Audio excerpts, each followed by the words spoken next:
সারা দুনিয়াকে America tariff tariff করে চমকালো। আপাতত পরিস্থিতি এমন জায়গায় এসে দাঁড়িয়েছে যে মনে হচ্ছে যে আমেরিকাকেই নিজের ওপরে এবং ইউরোপের ওপরে 100% ট্যারিফ চাপাতে হবে।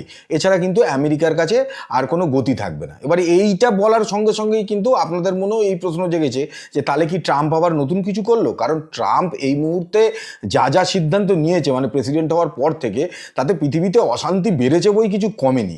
এখন নতুন অশান্তি আবার আমেরিকায় কি ট্রাম্প নতুনভাবে নিয়ে আসছে? এই প্রশ্নটাই কিন্তু উঠে যাচ্ছে।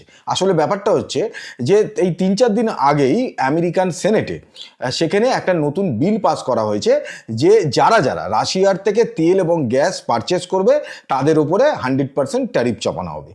সেনেট হচ্ছে আমাদের যেমন রাজ্যসভা, ঠিক তেমনভাবে আমেরিকা হচ্ছে সেনেট।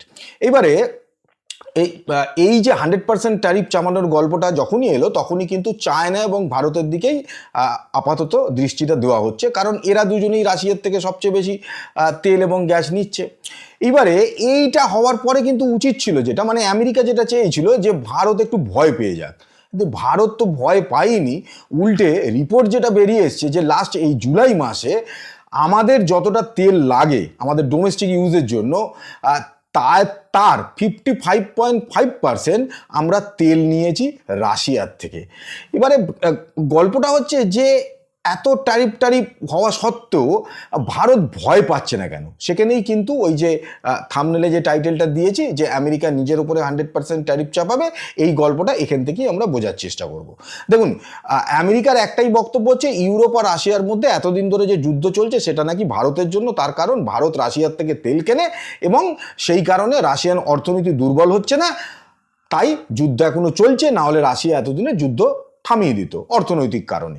তা এখন আমার বক্তব্য হচ্ছে যে রাশিয়ার ওপরে তো স্যাংশন চাপিয়ে রেখেছে আমেরিকা, তা সেই স্যাংশনের কী খবর? সেটার জন্য কোনো এফেক্ট আসছে না, তাহলে স্যাংশন করে লাভ হয় কেন? যেটা নিয়ে লাভ হয় তার তো একটা এফেক্ট আসতে হবে, নাহলে তো কোনো মানে দাঁড়ায় না। এইবারে এই যখনই এই জবে থেকে আমেরিকা এই গল্পটা ফেঁদেছে যে ভারত তেল কিনছে রাশিয়ার থেকে, তাই ভারতের ওপরে স্যাংশন হবে, ভারতের ওপরে ট্যারিফ চাপানো হবে। এবারে এর উত্তর কিন্তু আমাদের জয়শঙ্কর স্যার অনেক দিন আগে দিয়ে দিয়েছে যে ডোনাল্ড ট্রাম্পের আগে যখন বাইডেন প্রেসিডেন্ট ছিল তখন আমেরিকাই বলেছিল যে রাশিয়ার থেকে তেল কিনে সেটা রিফাইন করে এবং তারপরে ইউরোপ আমেরিকা এদেরকেই বেচার জন্য। সেই কারণে ভারত তো আমেরিকার কথা শুনেই সেই কাজ করছে। আসলে মুশকিল হচ্ছে ওদের দুটো, এক হচ্ছে যে এইখান থেকে ভারত একটা ইনকাম করছে, সেইখানে আমেরিকার অসুবিধা, কারণ আমেরিকার পলিসি হচ্ছে যে ইনকাম শুধু আমেরিকা করবে আর পুরো দুনিয়া তার ঠেকা নেবে, এইটা হচ্ছে আমেরিকার বক্তব্য। তা সেইখান থেকে ইনকামেরটা হচ্ছে না, সেটা একটা ব্যাপার। আর দ্বিতীয় হচ্ছে যে ভারত কিছুতেই ট্রেড ডিলটা করছে না আমেরিকার কথা মতো। যদি ওটা করে নিত তাহলে কিন্তু আর এইসব গল্প ফাঁদতো না। এবারে এই লাস্ট ডোনাল্ড ট্রাম্প হওয়ার পর থেকেও এই গল্প চলে আসছে, আসার পরে এখনও এই লাস্ট এই সেনেটে আবার বিল পাস করিয়ে দিয়েছে যে যারা রাশিয়ার থেকে তেল নেবে তাদের উপরে ট্যারিফ বসানো হবে। এবারে তার মানে কি? এটুকু তো অন্তত মানে বুঝতে হবে যে তার মানে আমেরিকা আর ইউরোপ নিশ্চয়ই রাশিয়ার থেকে কিছু নিচ্ছে না। কিন্তু গল্প এটা যে ভারত যে রাশিয়ার থেকে তেল নেয় এবং তারপরে সেটা দুনিয়াকে দেয়, তার মধ্যে ইউরোপ আছে। ইউরোপ প্রচুর পরিমাণে তেল কিন্তু ভারতের থেকে নিচ্ছে, রাশিয়ার তেলই তো নিচ্ছে ভারত থেকে। যদিও ইউরোপ মাঝে মধ্যে মানে বলে আর কি যে এই রাশিয়ার তেল কিন্তু আমাকে দেবে না, তা ভারত বলেছিল না না ওই তেল, রাশিয়ার তেলটা তোমায় দিচ্ছি না, অন্য কারোর তেল দিচ্ছি। তাই ইউরোপ সঙ্গে সঙ্গে সন্তুষ্ট হয়ে গেছে। এবার ইউরোপও জানে যে রাশিয়ার তেলই ওখানে দেওয়া হচ্ছে, কিন্তু ওই নাটক দোগলাগিরির তো একটা থাকবেই, ইউরোপে সবসময়ই ছিল। আচ্ছা, এবারে ইউরোপ নয় ছোট ভাই, সে বোঝা গেল তারা নিচ্ছে, তার মানে বড় ভাই অন্তত নিচ্ছে না, মানে আমেরিকা অন্তত নিচ্ছে না।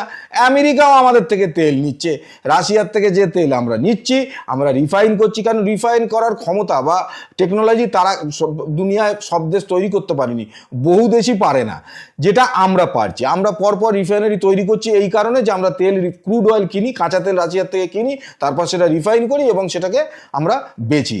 এবারে আমেরিকা আর ইউরোপ দুজনেই কিন্তু আমাদের থেকে তেল নিচ্ছে, রাশিয়ার তেলই আমরা দিচ্ছি। তাহলে যদি আমেরিকার বক্তব্য এটা হয় যে রাশিয়ার থেকে তেল কিনছে বলে ভারতের ওপরে 100% ট্যারিফ দেওয়া হবে, তাহলে আমেরিকার উচিত প্রথমে ইউরোপ এবং তারপরে নিজের ওপরে 100% ট্যারিফ ঘোষণা করা, না হলে তো যুক্তি থাকে না। তার কারণ আমেরিকা আজকে যে ইরানের ওপর যুদ্ধ করছে, ইরানকে বলছে তুমি ভাই পরমাণু বানাতে পারবে না, ওকে বলছে পরমাণু বানাবে না, তাকে বলছে পরমাণু বানানো যাবে না, অথচ নিজেরা একের পর এক পরমাণু পরীক্ষা করছে। অর্থাৎ আমেরিকান পলিসি হচ্ছে যে ও নিজে করলে সেই কাজটা ঠিক আছে, ওই একই কাজ যদি অন্য কেউ করে তখন ওর জ্বালা। তার মানে নিজেকে দাদা প্রমাণ করার একটা প্রতি মুহূর্তের চেষ্টা হচ্ছে আমেরিকার, এবং সেইখানে যে সত্যি সত্যি ডেটে দাঁড়িয়ে যাবে, যেরমভাবে ইরান দাঁড়িয়েছে ডেটে, যেরমভাবে ভারত দাঁড়িয়েছে ডেটে, যে আজ অবধি, আজ 2-2.5 বছর হয়ে গেছে আলোচনা চলছে, কিন্তু ট্রেড ডিল এখন অবধিও ভারত করেনি। আর এইখানে সবসময় কিন্তু আমেরিকা একটা প্রেসার ট্যাকটিক্স খেলে। যেমন ধরুন ডোনাল্ড ট্রাম্প ঘোষণা করে বসে আছে যে ডিসেম্বরে আমি ভারতে আসতে পারি, মানে সোজা কথায় আর ভারতকে একটা চাপ দেওয়া যে দেখো আমি প্রেসিডেন্ট বা আমেরিকান প্রেসিডেন্ট, আমি আসবো, তার আগে কিন্তু তোমরা ট্রেড ডিলটা করে নাও। কিন্তু ভারতও চুপচাপ আছে। ভারতের বক্তব্য হচ্ছে আলোচনা হোক, ঠিক মতো হলে তবে ট্রেড ডিল হবে, না হলে হবে না। আচ্ছা, যেদিন এই সেনেটের এইসব ঘোষণা করেছে যে ট্যারিফ চাপানো হবে, ঠিক তার 2 দিন পর জেডি ভান্স সে ভারতীয় প্রধানমন্ত্রী নরেন্দ্র মোদীকে ফোন করেছে, কথা হয়েছে। তার মানে বলার এটাই চেষ্টা যে ভাই আমরা এগুলো করছি, এত প্রেসার ক্রিয়েট করছি, কিছু তো মেনে নাও, না হলে আমরা তো বেইজ্জত হয়ে যাব। একে তো ইরানে বেইজ্জত হয়েছি, বা রাশিয়া ইউক্রেন যুদ্ধ থামিয়ে দেবো বলেছিলাম, মানে ডোনাল্ড ট্রাম্প বলেছিল যে 7 দিন সময় লাগবে, তা সে এখন তো বছরের পর বছর চলছে, তা কিছু তো আমাদের সম্মান রাখো। তা আমেরিকার সম্মান রাখার দায়িত্ব বা ঠেকা পুরো দুনিয়াকে নিতে হবে, এটা আমেরিকা এতদিন ধরে ভেবে বসেছিল।